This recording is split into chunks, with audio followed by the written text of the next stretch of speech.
આગળ વાત કચ્છની કરીએ તો કચ્છના રાપર તાલુકાના ખાંડેક ગામે અસામાજિક તત્વો દ્વારા ડોક્ટર બાબા સાહેબ આંબેડકર વિશે દિવાલ પર અપશબ્દો લખવામાં આવતા ભારે વિવાદ સર્જાયો। આ ઘટનાને પગલે સ્થાનિકો અને દલિત સમાજના આગેવાનોમાં ભારે રોષ છે, જેને ધ્યાનમાં રાખીને આડેસર પોલીસ દ્વારા ગામમાં ચુસ્ત પોલીસ બંદોબસ્ત ગોઠવવામાં આવ્યો છે। સમાજના અગ્રણીઓએ ચીમકી ઉચ્ચારી છે કે જો આગામી 48 કલાકમાં દોષિત અસામાજિક તત્વોને શોધીને તેમની સામે કડક કાર્યવાહી કરવામાં નહીં આવે તો ઉગ્ર આંદોલન કરવામાં આવશે।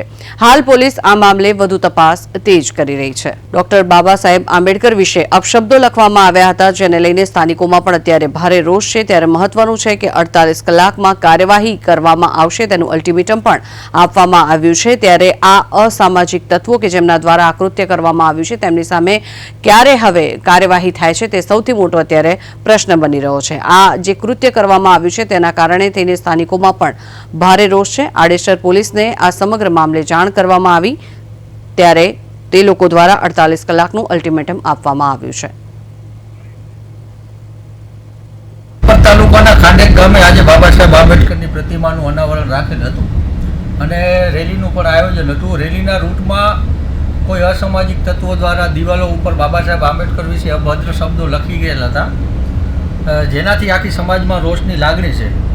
આમ તો સ્થાનીય પોલીસ પ્રશાસનને આ બાબતની તાત્કાલિક જાણ કરી ઘટના ઉપર એક્શન લેવા મેં ભલામણ કરી છે અને પોલીસ પ્રશાસને પણ આશ્વાસન આપ્યું છે અને એમની તપાસ શરૂ કરી દીધી છે।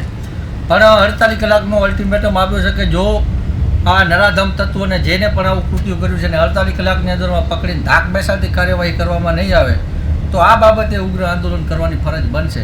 અને ગામમાં પણ ગામના આગેવાનો, સરપંચશ્રીઓ અને સમાજના આગેવાનોને પણ સૂચના આપી છે। ત્યાં 14મી એપ્રિલના કાર્યક્રમમાં એક મંચ ઉપર બધા બેઠેલા હતા, એમને પણ ગામમાં શાંતિ સુલે અને ભાઈચારો જાળવવા માટે પણ